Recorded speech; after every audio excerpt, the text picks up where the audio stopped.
생수로 가득 채우소서. 피곤한 내 영혼 위에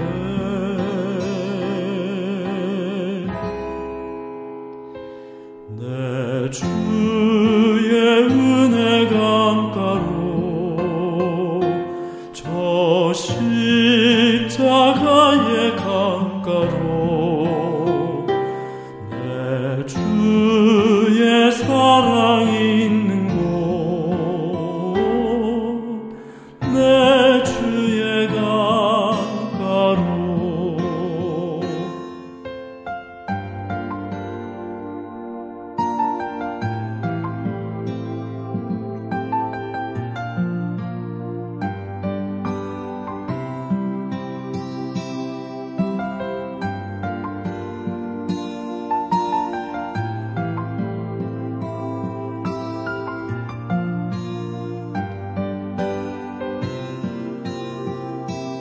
내 주의 은혜 강가로 저 십자가의 강가로 내 주의 사랑이 있는 곳 내 주의 강가로 가란 나의 영혼을 생수로 가득 채우소서.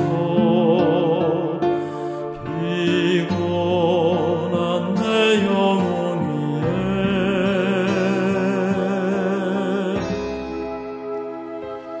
내 주의 은혜 강가로 저 십자가의 강가로 내 주의 사랑이 있는 곳 내 주의 강가로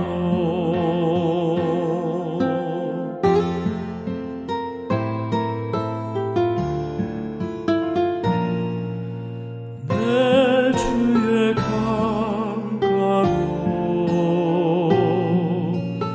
내 주의 강가로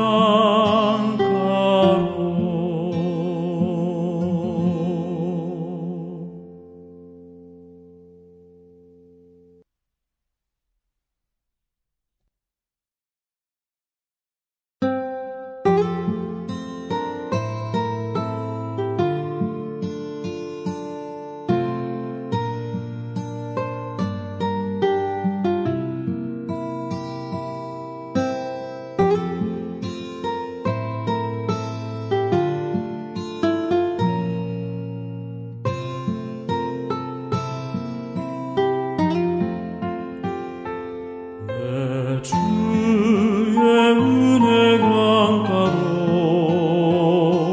저 십자가의 강가로 내 주의 사랑이 있는 곳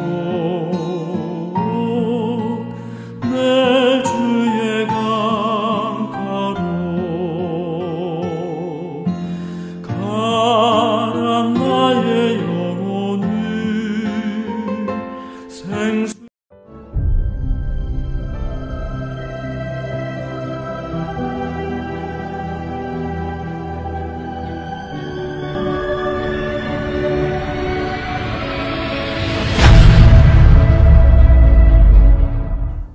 안녕하십니까 여러분. 오늘도 LA 선한 이웃교회에 오신 여러분들을 진심으로 환영합니다. 하나님께서 우리를 사랑하고 또 우리에게 복을 주셔서 이처럼 말씀으로 함께 만나게 해 주셨습니다. 오늘 이 시간에도 하나님께서 말씀을 통해 우리에게 깨달음을 주시고 또 확신을 주시기를 바랍니다. 우리 다 같이 묵상 기도로 예배를 시작하겠습니다.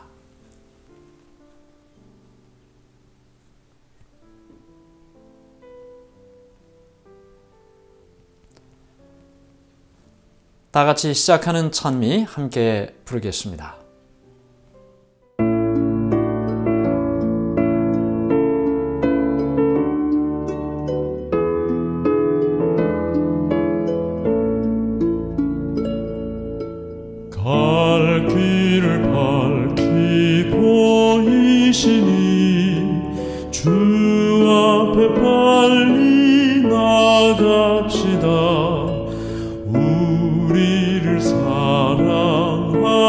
하시는 주 고도라 하시네. 죄악 바수르리 영혼은 기뻐 뛰며 주를 보겠네. 천국에 계신 주 예수를 영원히 모시리. 우리를 오라 하시는 말 즐겁게 듣고 기뻐하세. 구주를 믿기 지체 말고 지금껏 나가세. 죄악 바수르리 영혼은 기뻐 뛰며 주를 보겠네. 천국에 계신 주 예수를 영원히 모시리. 주 오늘 여기 계시오니 다 와서 주의 말씀 듣세. 듣기도 하며 생각하니 참 진리 아닌가. 죄악 바수르리 영혼은 기뻐 뛰며 주를 보겠네. 천국에 계신 주 예수를 영원히 모시리.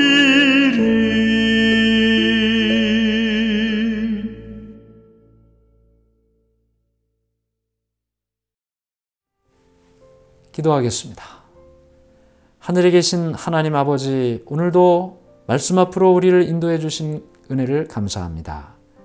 우리의 마음에 예수님 담고 살게 해주시고 힘들고 어려운 삶의 굴레 속에서도 주님을 믿는 믿음으로 다시 한번 승리하게 해 주시옵소서. 말씀을 엽니다. 펼치는 말씀 속에 우리의 마음도 담아주시고 우리의 마음 열어 주의 말씀 담게 해 주시옵소서. 예수님 이름으로 기도드리옵나이다. 아멘. 오늘 우리가 함께 나눌 말씀의 제목은 세 가지 우주적 기별이라는 총 제목 아래에서 오늘은 하나님의 인과 짐승의 표라는 제목으로 말씀을 나누도록 하겠습니다. 하나님의 인과 짐승의 표. 첫 번째 시간입니다. 다음 시간에도 이 똑같은 제목이 있는데요. 물론 내용은 다른 내용이죠. 오늘 첫 번째 하나님의 인 그리고 짐승의 표, 이 두 내용을 함께 살펴보도록 하겠습니다. 기억절의 말씀입니다. 요한계시록 7장 2절 3절의 말씀입니다. 또 봄에 다른 천사가 살아계신 하나님의 인을 가지고 해돋는 데로부터 올라와서 땅과 바다를 해롭게 할 권세를 받은 네 천사를 향하여 큰 소리로 외쳐 이르되 우리가 우리 하나님의 종들의 이마에 인치기까지 땅이나 바다나 나무들을 해하지 말라 하더라.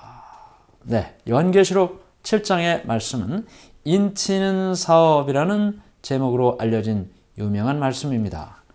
여기 하나님의 천사가 쫙 공중에 날아가면서 이 세상에 있는 사람들 가운데 누구에게요? 하나님의 백성의 어디에? 이마에 인을 도장을 이렇게 땅 도장을 찍는 거죠.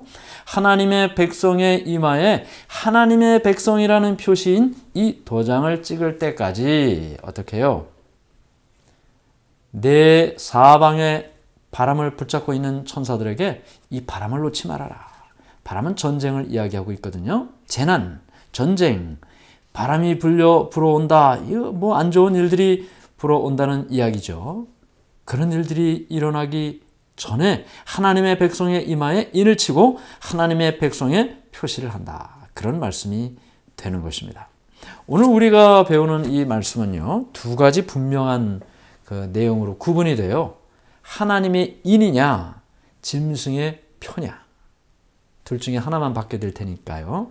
여러분들은 뭘 받기를 원하십니까? 하나님의 도장, 하나님의 백성의 이마에 하나님의 도장을 받는 거고, 짐승을 따르는 자들은 오른손과 이마에 짐승의 표를 받는다.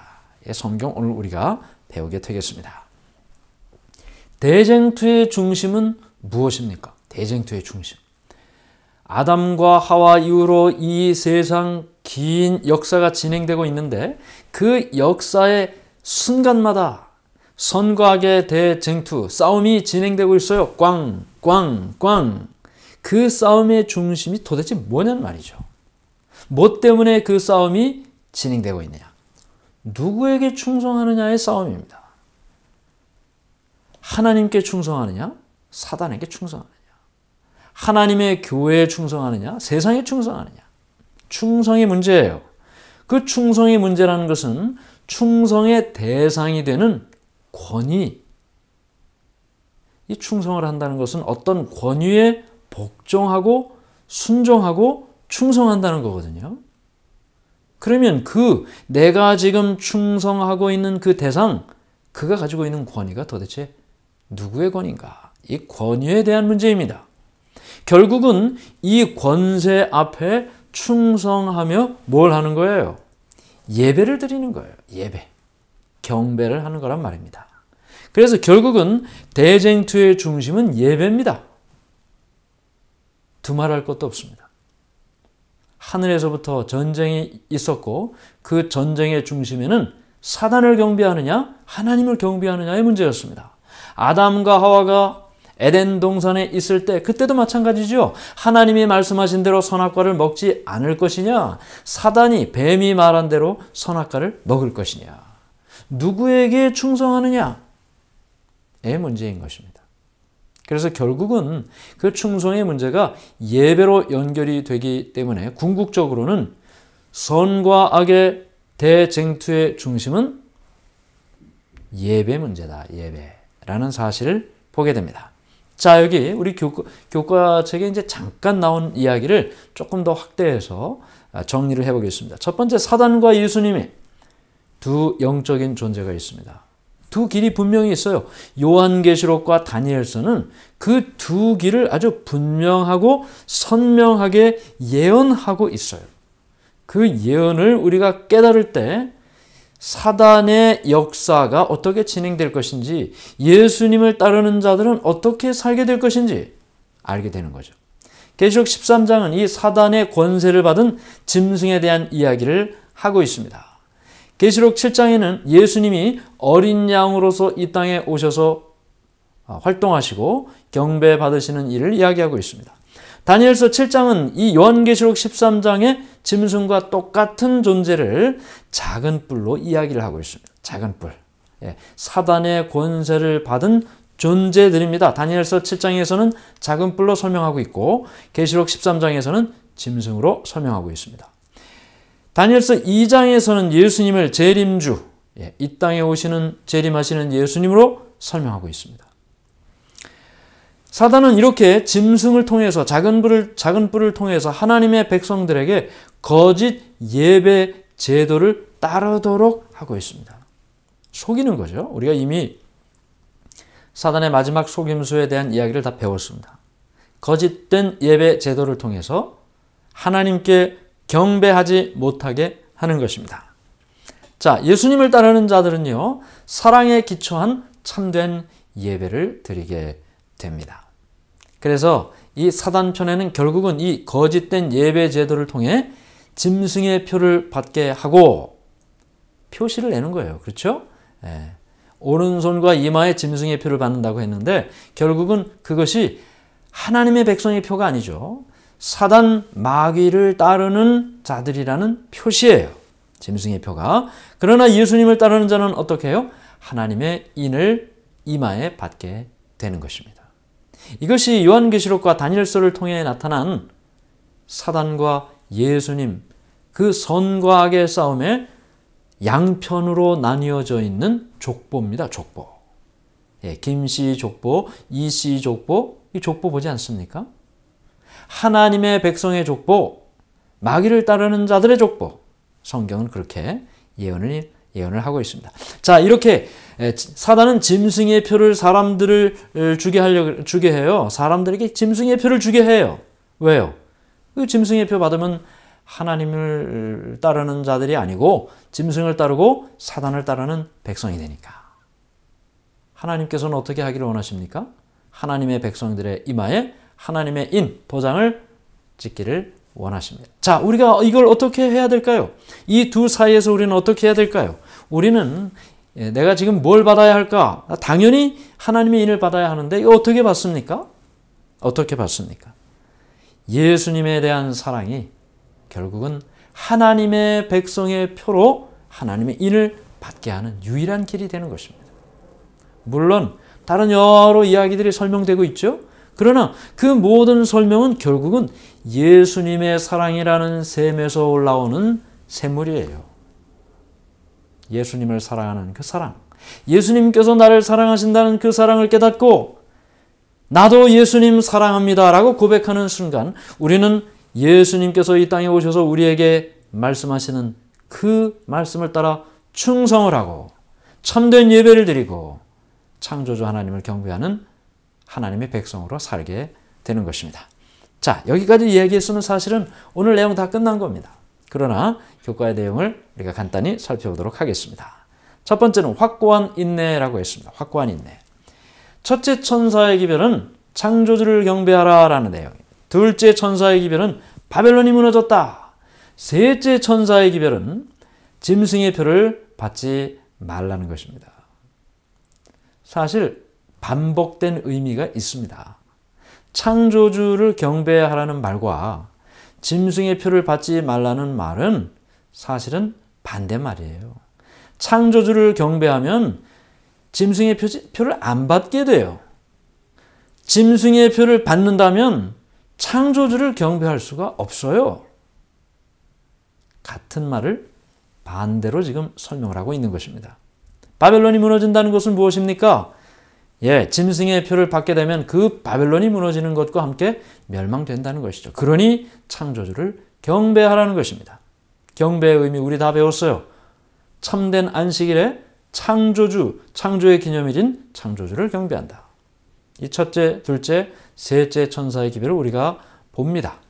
그런데 여기 보면 이 창조주를 경배하는 하나님의 백성, 예수님 어린 양 예수를 따라가는 하나님께 사랑을 고백하고 하나님의 인을 받게 되는 그 백성들 어떻게 살까요? 요한계시록 14장 12절에는 그들을 이렇게 설명하고 있습니다. 성도들의 인내가 여기 있나니 그들은 하나님의 계명과 예수에 대한 믿음을 지키는 자니라. 여기 하나님의 계명과 예수에 대한 믿음을 지키는 자가 성도라고 했습니다. 성도. 하나님의 계명을 지키고 예수의 믿음을 가진 자예요. 예수에 대한 믿음을 지키는 자예요. 근데 우리 교과에서는, 교과책에서는 특별히 우리가 늘 이야기하는 하나님의 계명과 예수에 대한 믿음보다는 앞에 있는 인내에 대해서 더 초점을 맞추고 있습니다. 인내. 그 단어가 후퍼모네라는 헬라어인데 그냥 인내가 아니고 확고한 인내요. 확고한 인내. 아주 분명하고 단단하고 견고한 인내. 자, 인내라는 말이 나왔다는 것은 어떤 일이 있을 것에 대한 암시입니까? 참아야 되는 일이 있을 것에 대한 암시죠.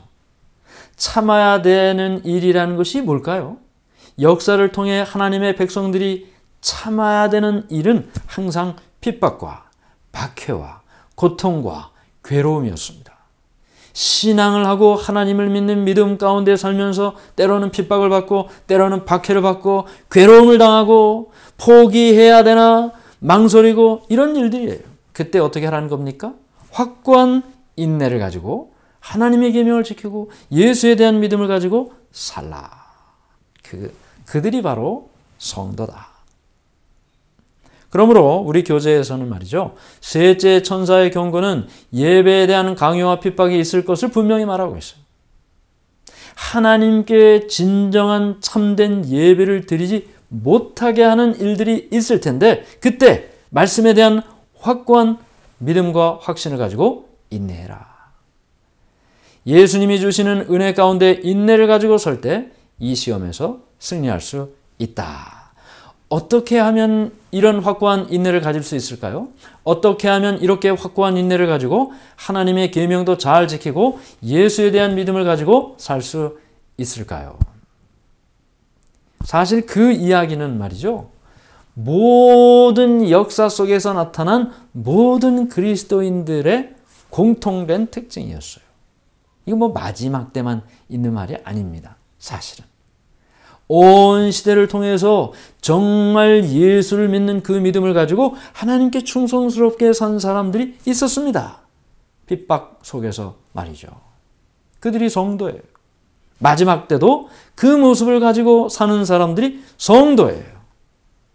환경은 달라졌어도, 시대는 바뀌었어도, 옛날에 없던 자동차와 비행기가 있어 컴퓨터로 모든 세상이 좌지우지되는 시대를 살아도 예수를 믿는 그 믿음과 하나님의 계명을 지키는 이 성도들의 확고한 인내는 똑같은 것입니다.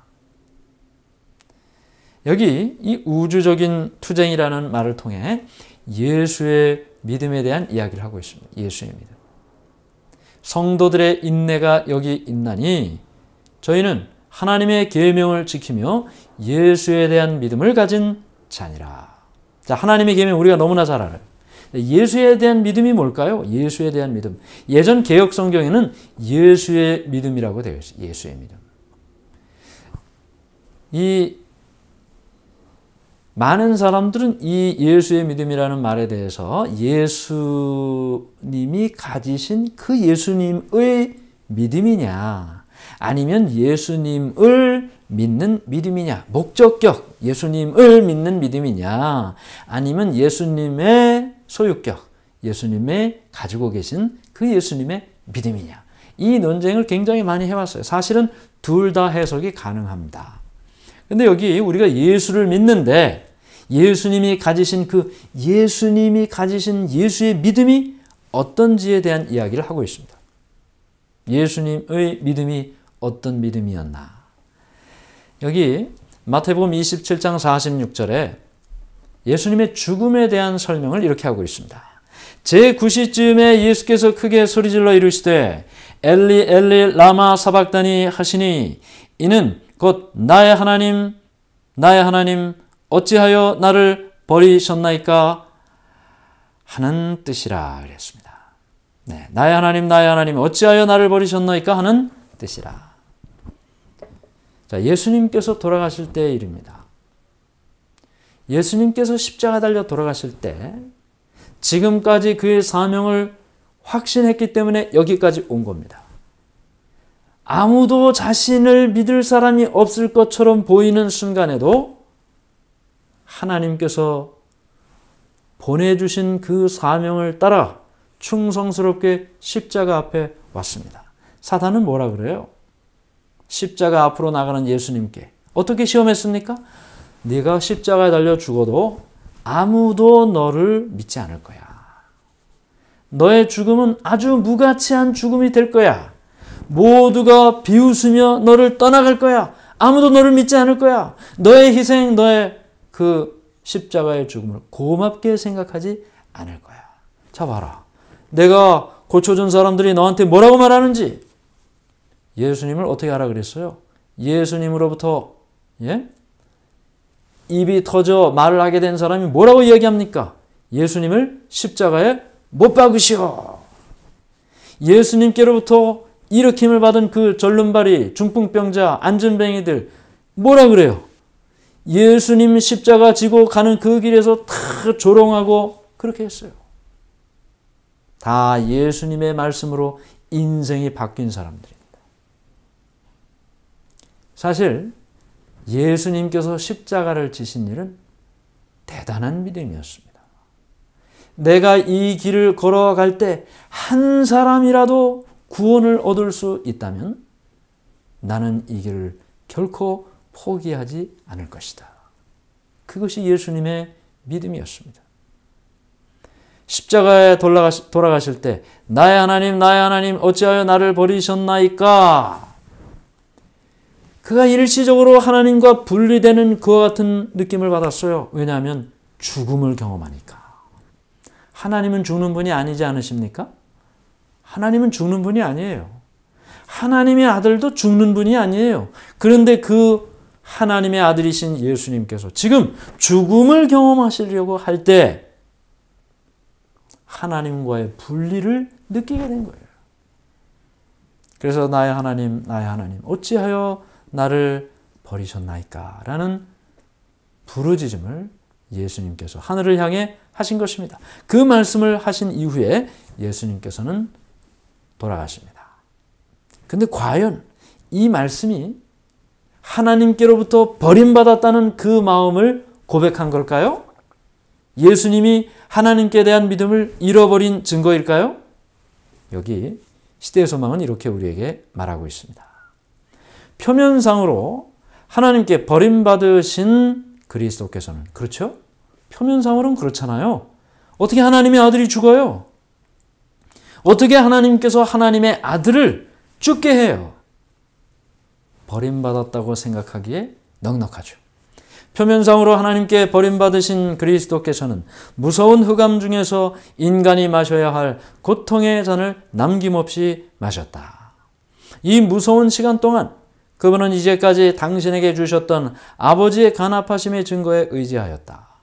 그분은 아버지의 품성을 잘 알고 계셨으며 그분의 공의와 자비와 크신 사랑을 이해하고 계셨다. 그분은 항상 기쁨으로 즐겨 순종하였던 하나님을 믿음으로 의지하셨다. 그분이 순종하는 마음으로 자기 자신을 하나님께 맡겼을 때 아버지의 은총을 잃어버렸다는 생각은 없어졌다. 믿음으로 그리스도께서는 승리자가 되셨다.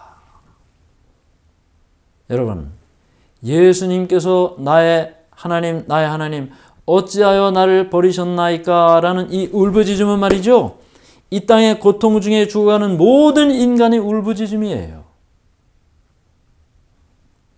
여기 예수님께서 그 인간이 마셔야 할 마지막 하나님께로 버림받는 것 같은 그 마지막 고통의 잔도 자신이 마셨다고 했습니다.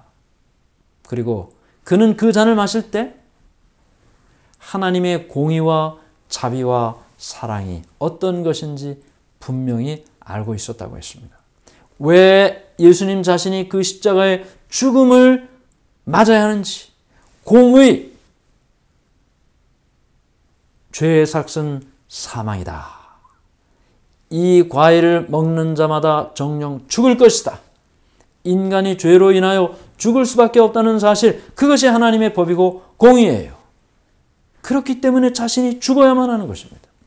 그리고 인간을 살리기 위하여 예수님 자신을 십자가에 내어놓으시는 하나님의 사랑과 자비를 예수님은 아셨단 말입니다. 그 하나님의 공의와 자비와 사랑을 알고 그랬기 때문에 순종할 수 있었다. 그 하나님을 믿고 확신했기 때문에 죽음을 통해 예수님께서는 승리자가 될 수 있었다. 하나님께로부터 버림받은 것이 아닙니다. 그렇게 버림받은 자를 구원하시는 하나님을 믿었기 때문에, 확신했기 때문에 끝까지 그 죽음을 받아들일 수 있었던 것이죠. 여기 우리 교재는 이 교훈의 말씀을 이렇게 이야기하고 있습니다. 우주적 투쟁 앞에 설 수 있는 길은 오늘의 시험에서 승리하는 것이다. 예수께서 가신 믿음의 길을 따라갈 때 우리는 최후의 시험에서도 승리할 수 있다. 예수님께서 그 마지막에 승리할 수 있었던, 확신할 수 있었던 그 이유가 뭡니까? 그 환경은 쉽게 확신할 수 있는 환경이 아니었어요. 아무도 예수님을 따르는 자가 없었기 때문이죠. 누구도 예수님을 인정해 주는 사람이 없었죠. 다 도망갔으니까. 다 버렸으니까. 마지막은 예수님 홀로 그 십자가를 지셨으니까. 그러나 어떻게 믿음으로 승리할 수 있었습니까? 하나님께 대한 분명한 확신이 있었어요. 하나님이 어떤 분이시라는 사실을 분명히 알고 있었어요. 오늘 우리가 우리에게 다가오는 오늘의 시험에서 승리해야 되는데 어떻게 승리합니까? 그 예수님의 믿음을 우리가 가져야 돼요. 예수님이 어떤 믿음을 가지셨던 분인가? 아무도 그를 인정해 주지 않을 때도 하나님을 믿는 믿음 안에서 확신을 가지고 있을 때 포기하지 않을 수 있었다. 시험에 굴복하지 않을 수 있었다. 마침내 승리할 수 있었다. 그래서 예수님이 가지셨던 그 예수의 믿음이 오늘 우리가 이 땅을 살아가는 시험을 이기는 유일한 원동력이라는 사실을 기억하시기를 바랍니다. 자, 여기 교회 증언 6권 67페이지에 이 영혼들과 함께 기도하라. 믿음으로 이들을 십자가 밑에 데려오라. 그들의 마음을 그대의 마음과 하나로 묶고 믿음의 눈으로 죄를 지고 가는 예수께 마음을 고정하라. 그들로 하여금 자신의 불쌍하고 죄된 자신들을 바라보지 말고 구세주를 바라보게 하라. 그리하면 승리를 얻게 될 것이다. 자, 하이라이트만 읽어봅니다. 첫 번째 뭐라고요? 기도하라. 기도하라. 자, 제가 여러분들에게 그 단체 카톡방에 이충환 목사와 함께 기도에 신청하는 방법을 올려드렸어요. 여러분들이 일주일에 한 번 화요일 날 아침 10시부터 12시 사이에 어느 시간이든 10분 동안 저와 함께 기도할 수 있습니다. 신청을 꼭 해주셔야 돼요. 대신 신청하는 방법을 올려드렸으니까 그 기도에 꼭 참여하시길 바랍니다. 두 번째는요. 첫 번째는 기도하라. 두 번째는 데려오라. 여러분 혼자만 기도하지 마시고 저와 함께 여러분들이 먼저 기도한 다음에 그 다음에 다른 분, 저의 기도가 필요한 다른 분을 꼭 데려오시기를 바랍니다. 셋째, 예수께 마음을 고정하라. 고정하라 그랬어요. 흔들리지 말고 교회에 와서는 고정했다가 집에 가서는 또 흔들리지 말고 고정하라. 사실 고정하는 방법은 간단합니다. 계속 기도하면 돼요. 계속 말씀 보면 돼요. 계속 찬송하면 돼요. 그러면 흔들리지 않습니다. 마지막으로 승리를 얻게 될 것이다. 기도하라, 데려오라, 고정하라. 그러면 승리를 얻게 될 것이다. 자, 셋째 날에는요. 불경건의 사슬이다. 자, 이 화요일, 수요일 이야기는 사실 역사적으로 이 짐승이 누구인지, 짐승의 표는 무엇인지, 짐승의 표를 받는다는 사실은 어떤 말을 의미하는 건지 사실 역사적인 방법으로 자세하게 설명을 해야 되는데 사실 교과책에도 자세한 설명을 하질 않았어요. 왜냐하면 어떤 면으로는 우리 재림교회에 계신 분들은 거의 대부분 이 내용을 알고 있다고 생각을 하는 것 같습니다. 간단하게 우리가 살펴봅니다. 계시록 13장 15절. 그가 권세를 받아 그 짐승의 우상에게 생기를 주어 그 짐승의 우상으로 말하게 하고 또 짐승의 우상에게 경배하지 아니하는 자는 몇이든지 다 죽이게 하더라. 자, 여기 이 짐승의 이야기가 나옵니다. 그리고 짐승의 우상에 대한 이야기가 나오고 경배에 대한 이야기가 나와요.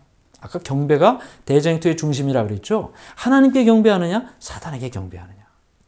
자, 지금 여기 보니까 짐승의 우상에게 경배하지 않으면 다 죽인다. 자, 하나님 아니에요. 사단이 자기가 드러나지를 않고 짐승이라는 대리자를 세워놓고 그 짐승이 뭔가를 만들어놔요. 그 만들어 놓은 걸 짐승의 우상이라 그랬어요. 거기에다 경배하라 그랬어요. 경배하지 않으면 다 죽인다. 자, 계속해서. 그가 모든 자, 곧 작은 자나 큰 자나 부자나 가난한 자나 자유인이나 종들에게 그 오른손이나 이마에 표를 받게 하고 자, 짐승의 우상에게 경배하게 만든다 그랬죠? 그리고 그 사람들을 어떻게 한다 그랬어요? 이마와 오른손에 표를 받게 한다. 짐승의 표를 받게 한다. 이 표를 갖지 않으면 문제가 생겨요. 누구든지 이 표를 가진 자 외에는 매매를 못하게 하니 이 표는 곧 짐승의 이름이나 그 이름의 수라. 자, 표. 여러분 표 좋아하십니까? 뭐 이렇게 표 하나 받으면 뭐 그게 뭔지 모르지만 뭐 바꿀 수 있는 표니까 나쁘진 않은 것 같아요. 근데 이 표는 절대 안 돼요. 이 표는. 이 짐승의 표는 안 돼요. 이걸 받으면 하나님 반대편에 있는 거예요. 사단에게 경배하는 거 되는 거예요. 그런데 여기 보니까 몇 가지 특징이 나와요. 자, 첫 번째, 경배하게 한다. 이 경배하게 한다. 누구에게요? 짐승의 우상에게 경배하게 한다. 그러면서 그 짐승의 우상에게 경배하는 사람에게 뭘 준다고요? 짐승의 표를 준다. 이 표 가지고 있어야 매매한다. 없으면 매매 못한다. 매매가 뭡니까? 사고 파는 거예요. 사고 파는 거. 여러분 쌀 사야죠. 밥 먹어야 되니까. 뭐 빵 드셔도 되지. 예? 또 뭐 드십니까? 두부 사서 드시나요? 두부도 사야죠. 또 뭐 사야 됩니까? 콩나물. 뭐 된장찌개라도 끓여 드시려면 된장도 사셔야 되겠네. 사야 먹어요. 근데 여기 보니까 자, 신앙적인 것이 신앙적인 것으로만 나타나는 것이 아니고 생활에 연관이 돼 있어요. 자, 짐승의 우상에게 경배하는 자, 그 사람들에게만 표를 주고 이 표 없으면 사고 파는 거 뭐, 아, 된장찌개 끓여 먹기가 힘들겠네. 쌀을 사기가 힘들겠네. 여러분 팬데믹 때 물건 사기가 힘들었죠. 연습 한번 한 거예요. 짐승의 표를 가진 자 외에는 사고 파는 일을 못하게 하겠다.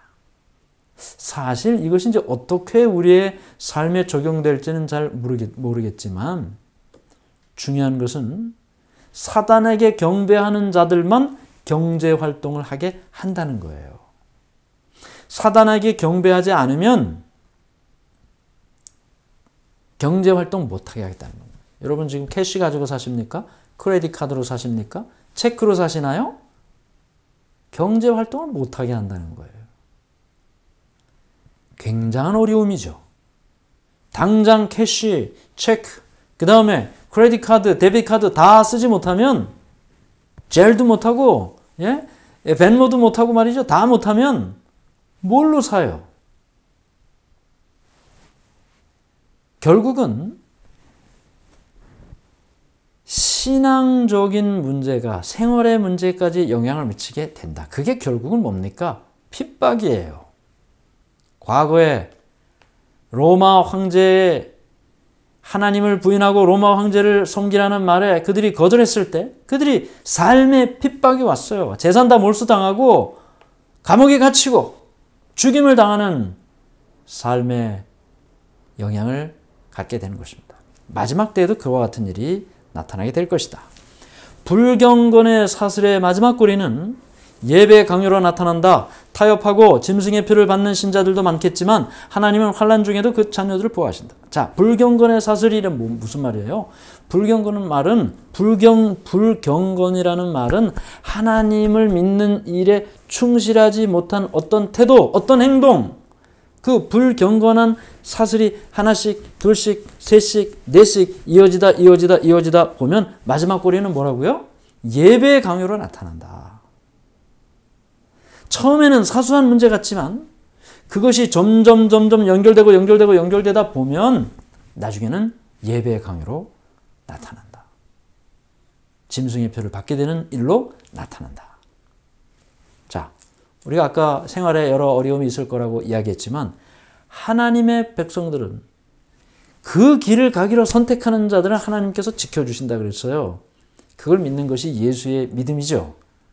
자, 넷째 날입니다. 빨리빨리 해야 되겠네요. 자, 어린 양을 따르는 자. 자, 계속 보죠. 계시록 13장 1절 2절. 내가 보니 바다에서 한 짐승이 나오는데 뿔이 10이요 머리가 7이라 그 뿔에는 10 왕관이 있고 그 머리들에는 신성모독하는 이름들이 있더라.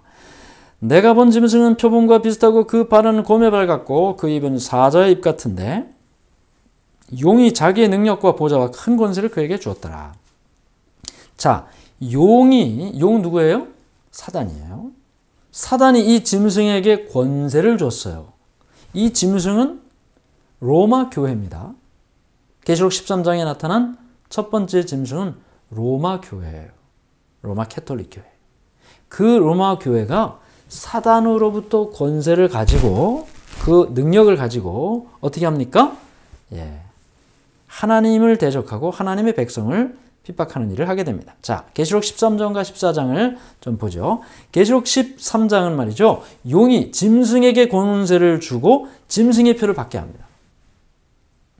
자, 그 다음에 14장은 하나님의 천사가 하나님의 백성의 이마에 인을 칩니다. 7장과 14장 같은 이야기가 기록되어 있죠. 계시록 13장은 결국은 이렇게 용이 짐승에게 짐승의 표를 주게 하는 일을 하게 하고 짐승의 표 받는 자들은 다 멸망되는 겁니다. 계시록 14장은 하나님의 천사가 하나님의 백성들의 이마에 인을 치고 하나님의 인을 받은 사람들은 구원을 받게 되는 것입니다. 분명하죠. 그래서 이 용이 짐승을 세우고 짐승이 권세를 받아 힘을 가졌어요. 사단이 힘을 줬어요. 로마 교회에. 그리고 어떻게 합니까? 온 세상에 하나님의 백성들을 잘못된 길로 인도하게 만드는 것입니다. 그래서 온 세상이 이 짐승을 따를 것이지만 하나님의 백성은 누구를 따라요? 어린 양의 인도하심을 따라가게 된다. 자, 마지막 다섯째 날의 이야기입니다. 예수 우리의 유일한 중보자. 요한계시록 13장 3절 4절 계속 읽어보면 용이 짐승에게 권세를 주므로 용에게 경배하며, 자, 누구에게 경배한다고요? 이 짐승은 용으로부터 받은 권세를 힘을 가지고 사람들에게 누구 경배하라 그래요? 용 경배하라 그래요. 하나님 경배하라고 하는 것이 아니고 사단을 경배하게 만드는 거예요. 짐승에게 경배하여 이르되 누가 이 짐승과 같으냐? 누가 능히 이와 더불어 싸우려 하더라. 또 짐승이 과장되고 신성모독을 말하는 입을 받고 또 42달 동안 일할 권세를 받으니라. 자, 이 짐승이 누구인지에 대한 힌트가 나옵니다. 첫 번째, 신성모독. 두 번째, 42달 일할 권세, 힘을 갖는다. 42달은 그 성경에 나타난 한 달은 30일이에요. 42달 곱하기 30일 하면 날수가 나오죠. 1260이 나옵니다. 1261은 1일은 1년이라고 예언을 계산할 때 계산하니까 1260년 동안 권세를 받는다. 하나님의 백성을 핍박하고 하나님을 대적하고 신성모독하는 그와 같은 힘을 갖는다. 누구라 그랬어요? 이 짐승이.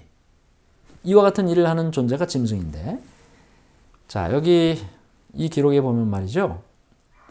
교황이라는 말에 대해서 이 백과사전에는 이렇게 기록을 하고 있습니다. 교황은 매우 위험 있고 고귀하며 단순한 존재가 아니다. 그는 마치 지상의 하나님과 같다. 자, 이 짐승이 신성모독한다 그랬죠? 자기를 하나님이라고 하는 거예요. 내가 하나님이야. 하나님을 모독하는 일이죠. 신성모독. 교황은 마치 지상의 하나님과 같다. 신성모독을 하고 있는 거죠. 로마 교회가 그렇게 하고 있다는 겁니다. 자, 교황 레오 13세는 우리는 교황은 이 지상에서 전능하신 하나님의 자리를 차지하고 있다라고 혼장담했다. 이 기록 외에도 수많은 백과사전과 로마 캐톨릭 교회의 기록들은 교황이 이 땅에 하나님의 자리를 차지하고 있다라고 이야기하고 있습니다. 교황 무오설이라는 것도 있죠. 교황은 죄가 없다. 아무 잘못도 하질 않는다. 네, 이 모든 것은 결국은 사단이 짐승을 세워서 하나님의 백성들이 용과 짐승을 경배하게 만드는데 그 짐승이 어떻다고요? 1260년 동안 하나님의 백성을 핍박했던 역사를 가지고 있고 하나님의 자리를 차지하고 있다라고 이야기하고 있는 로마 교회, 로마 카톨릭 교회를 이야기하고 있다. 우리 교회 158페이지에는요. 짐승은 인간을 신의 자리에 놓고 우리의 중보자로 제시하여 그리스도의 자리를 차지하는 신성모독을 범한다. 우리의 참된 중보자는 오직 예수님이시다. 자, 세 줄 요약 들어갑니다. 첫 번째는요. 두 가지 영적인 길이 있습니다. 분명하고 뚜렷합니다. 하나님의 말씀을 연구하는 자들은 이 분명하고 뚜렷한 길이 선명하게 보인다는 사실을 알 수 있습니다. 말씀 연구하지 않으면 모릅니다. 어떤 길이 진짜 참된 길인지 몰라요.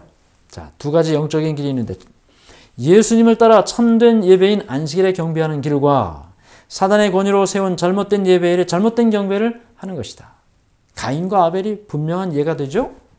하나님께 예배를 드리지만 하나님의 말씀대로 예배하는 것과 하나님의 말씀이 아닌 자신이 인간이 세운 방법대로 예배하는 것 분명한 차이가 있습니다. 결과도 분명한 차이가 있습니다. 마지막으로 세 번째는 하나님의 백성들은 예수님이 가지셨던 믿음을 선물로 받아 승리한다. 안식일 지키는 거 내가 지키는 거 아닙니다. 예수님이 가지셨던 그 믿음이 내 마음을 차지할 때 지키게 되는 겁니다.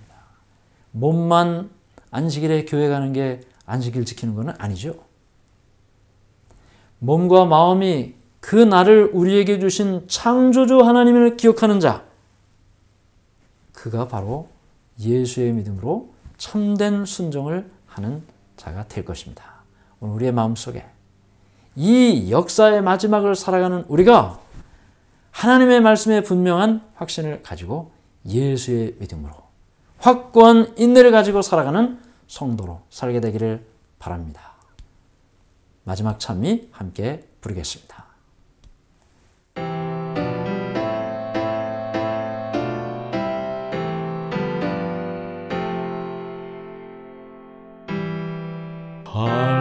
칼바리에 홀로 올라가신 주, 나를 위해 십자가를 지셨네. 무거운 저 십자가 왜 지셨나. 오직 나를 위해 짊어지셨네.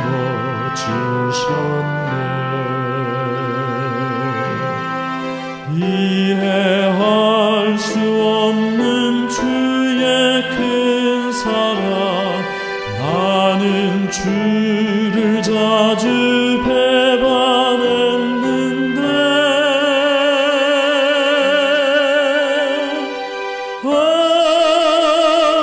영원히 이해할 수 없으리. 나를 위해 죽으신 그 오묘를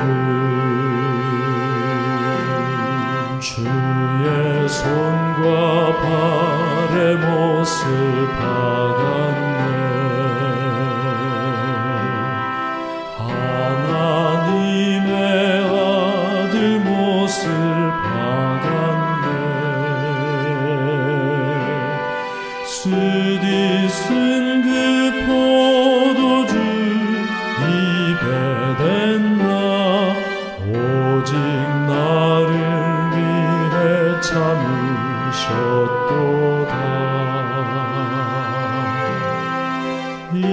이해할 수 없는 주의 큰 사랑, 나는 주를 자주 배반했는데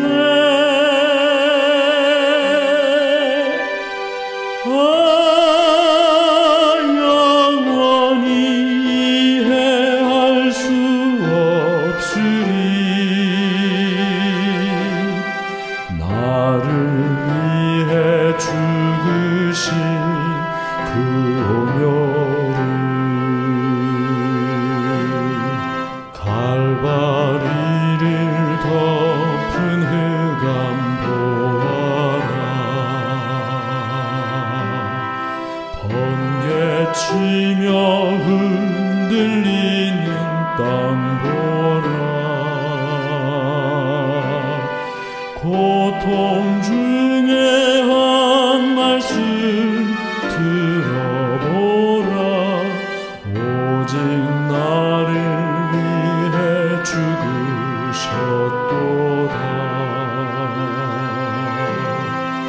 이해할 수 없는 주의 큰 사랑,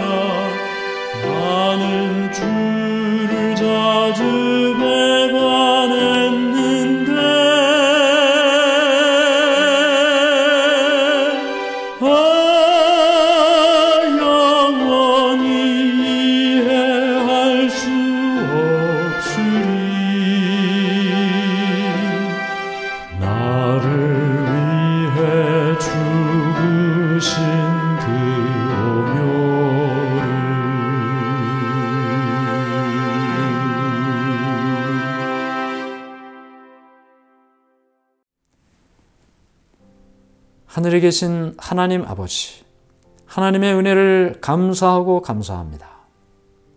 여기까지 인도해 주신 주님의 은혜를 감사합니다.